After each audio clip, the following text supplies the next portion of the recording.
Mahesh Kumar, programme बात तो सुनो के साथ। नाजरीन, आज हम फिर मुल्क की सियासत के हवाले से एक दो तीन बड़ी बातें पे डिस्कस करेंगे। जैसा कि एक नैरेटिव बना था कि जो है पीडीएम की जो चलाई हुई तहरीक है वो अपना ज़ोर खो चुकी है। मैंने उसी वक्त भी कहा था ऐसा नहीं है। तहरीक, कोई भी तहरीक हो, उसका रिज़ल्ट देर सवेर आता है। अब पीडीएम की चलाई हुई तहरीक के असरात आने शुरू हो गए हैं। उसके रिज़ल्ट का टाइम आने का वक्त आ चुका है। आपने देखा ज़मीनी इंतखाबात में, आपने सारा रिज़ल्ट देखा, सारी सीटें पीडीएम जीत गई। उसके बाद अब ये सेनेट का इलेक्शन आ रहा है। सेनेट की इलेक्शन में जैसा बड़ा मुकाबला हो रहा है, सारी हुकूमत की मिशनरी परेशान है, इमरान खान खुद परेशान है। इसी असना में आपने देखा 3-4 डेवलपमेंट सियासी तौर पे हुई हैं। एक तो जो कौमी असम्बली के सियालकोट वाले हलके में धांधली के हवाले से जो नैरेटिव इलेक्शन कमीशन का आया वो भी आपने देखा।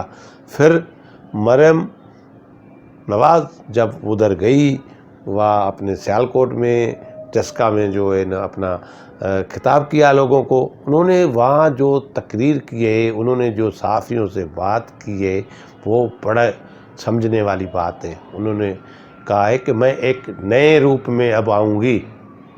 उसी के साथ साथ पाकिस्तान पीपल्स पार्टी के को चेयरमैन जनाब आसिफ अली जरदारी ने कल जो बयान दिया है वो भी बड़ा मानाखेज बयान है। उन्होंने कहा है कि हम जीतेंगे, हमने ज़मीनी इंतखाबात जीते, हम सेनेट जीतेंगे, हम अदम एतमाद जीतेंगे। और जो सेनेट जब हम इलेक्शन जीतेंगे तो इसका मतलब कि इमरान की हुकूमत का खात्मा होगा।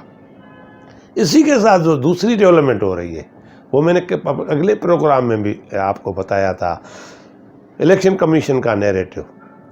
और उसके साथ साथ जो सुप्रीम कोर्ट है उसके जज साहिबान के हवाले से एक जज काजी ईसा साहब ने जो एक 5 रुकनी एक बेंच थी जो इमरान खान का केस सुन रही थी। इमरान खान ने जो अपने कौमी असम्बली के मेंबरों को तरक्याती स्कीम देने के हवाले से एक केस सुन रही थी, जिसमें एक जज काजी ईसा साहब भी थे, फायज ईसा साहब भी थे।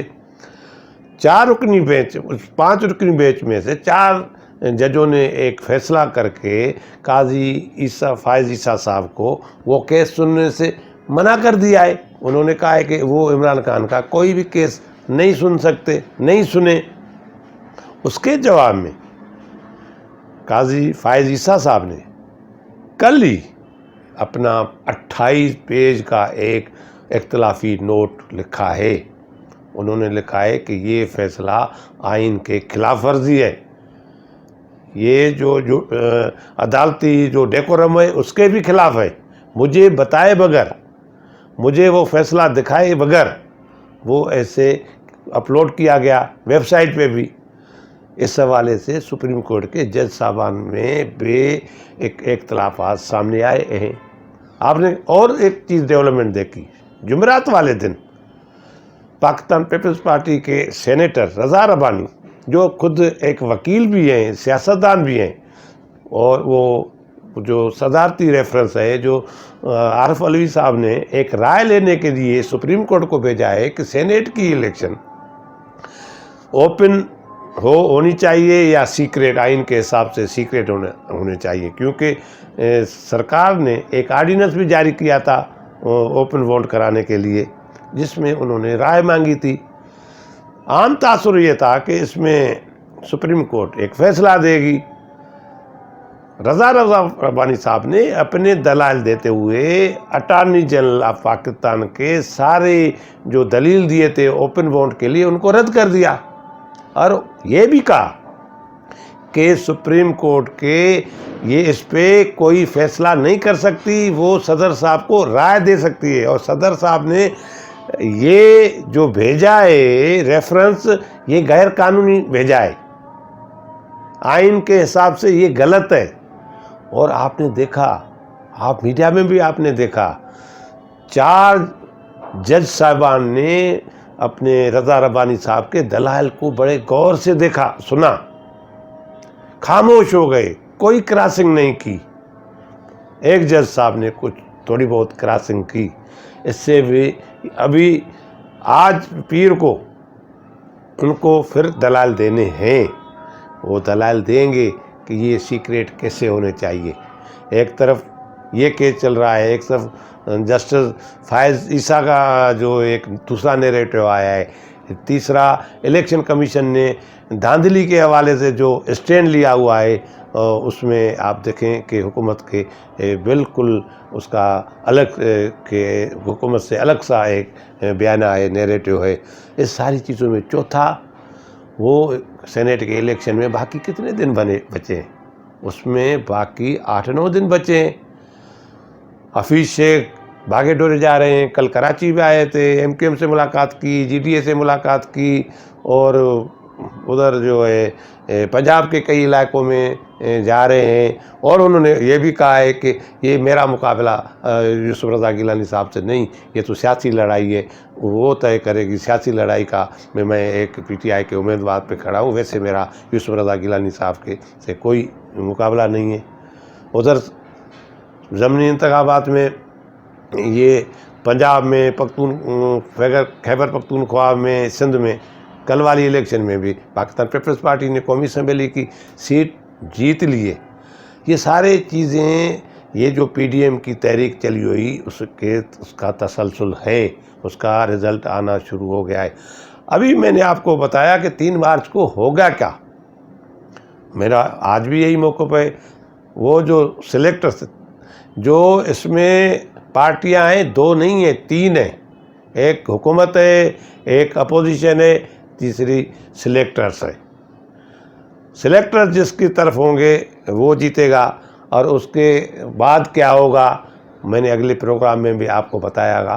तो आप अगर आज इस पे डिस्कस करते हैं, इस पे बातचीत करते हैं कि अगर एक नैरेटिव ये आ रहा है, ज़राए बता रहे हैं और कानूनदान बता रहे हैं, चौधरी एतजाज़ हसन ने भी अपने एक बयान में कहा है, अगर इमरान खान सेनेट का इलेक्शन हार जाते हैं तो उन्होंने अपने रुफ़का से असम्बली तोड़ने के लिए मशवरे शुरू कर दिए हैं।